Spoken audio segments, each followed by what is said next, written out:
Well, welcome back. We are outside in front of the building here. This is not hiking, this is not camping, this is in front of a building in downtown Denver. But a lot of y'all probably going to be doing some hiking and camping. It's kind of a Colorado thing. This guy wrote the book on it, literally wrote the book on it. Brendan Leonard, this is his newest book. He's written a lot of books on it, actually. Brendan, good to have you. Yeah. You specialize in hiking and being prepared here in Colorado.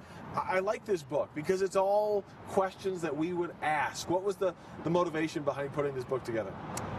Just kind of having done all this stuff for about a dozen years, wanting to kind of get people into it, thinking of the questions I would have asked 10 or 12 years ago when I was getting started. Before you knew all this stuff. Yeah, for sure. So break it down for us. You have kind of a layout. If I'm going on a day hike, the basic stuff I should probably bring with me, especially some of these more strenuous hikes. A day hike here in Colorado has a whole different meaning than a day hike back in Iowa, for example, where you're from, right? Obviously, yeah.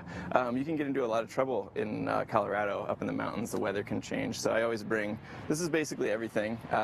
Rain jacket, little soft shell jacket that's nice for if the weather changes a little bit. Sun protection, sunscreen, sunglasses. I always say sunburns are for amateurs. This is a basic repair kit. You can see our friend duct tape, little crazy glue, some other stuff. Map and compass. This is my first aid kit, which also is mostly duct tape and crazy glue. And then about 1,000 calories worth of food for any day hike is what I take. Everything you take will vary. A couple water bottles. This is your kind of setup if you get stuck outside at night. Headlamp, space blanket if you need to wrap yourself up like a burrito and spend the night, and a lighter just in case you need to start a fire.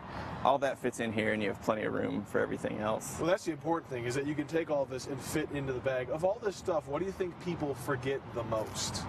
A lot of people forget headlamps a lot, and that's a $35 item that I take everywhere, and it weighs, 4 ounces. It's like really, really helpful to have as insurance. And if you stay too long at a waterfall or sit down too long for lunch in the afternoon and you're like, oh wow, it's getting dark, it's pretty hard to find your car in the dark if you don't have a source of light. So yeah, that's the number one thing I would always take. Well, and if you've ever watched any episode of Naked and Afraid, one episode, all you got to watch is one episode and realize how hard it is for them to make fire.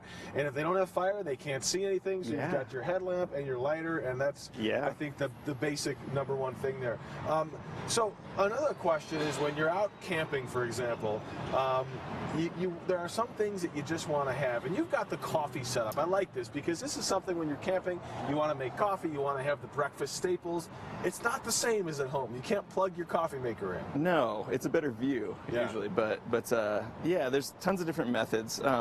This is sort of a backcountry French press. A lot of you may have like a glass French press. This is pretty much indestructible. REI makes that.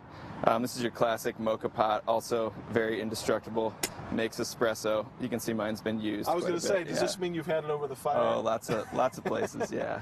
A couple different pour-over options. This is a thing made by MSR that you just pour about a half an inch of coffee in the bottom, stick it in a mug, and that basically brews your coffee. Simple enough. Your pour-over that you would use at home also works, and you just take a paper filter and pack the coffee grounds out with you. I have gotten pretty lazy lately, and there's a couple different, people think instant coffee is terrible, but lately the game has gotten very, very much a lot better. Starbucks has made Via. This is decaf. We all make mistakes. I don't know why that was left at my house. Because you're not going to drink it. That's why it's left on. Right. And then this little company, Alpine Start, is based out of Boulder, and they just started. I think they're now nationally available in REI. But this is both a really good instant coffee, and you have no grounds to pack out. You don't have to take this thing with you. Yeah. It's lazy, but it's good. Yeah. The less you have to pack, the better. So who needs all this stuff? Because if I go on a 1-hour hike, I probably don't need all of this stuff. Yeah. I think if you get out of the foothills, you would want to take this kind of thing. If you're hiking a 14er, this is valuable.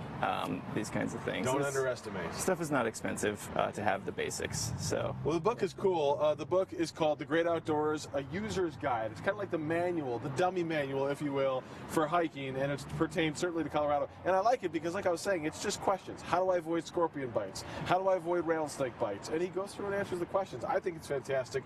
Where can people buy this? And I know tomorrow you have an event coming up where people come and say hi. It's available anywhere books are sold, and I'll be at Book Bar on 42nd and Tennyson tomorrow night, Friday night, at 7 p.m. Doing a book signing. If there's a question in here that's not answered, can we ask you that tomorrow? Absolutely, yeah. I may have an answer, or I may just make one up. All right, we're going to go camping. We're going to camp out here in the city. This is urban camping, my friend. Yes, urban camping, yeah. Well, thank you so much. Yeah, thanks for having me. Pleasure to have you in. And check out the book if you haven't. Again, The Great Outdoors, A User's Guide from Brendan Leonard, based right here in Denver. Thank you, Brendan. Back to you guys. All right, thank you very much, Kirk. And yeah, you're absolutely right. Having lived in Iowa for 5 years, all you really need to bring out with you is a cell phone because you get reception everywhere, and a koozie, and you're all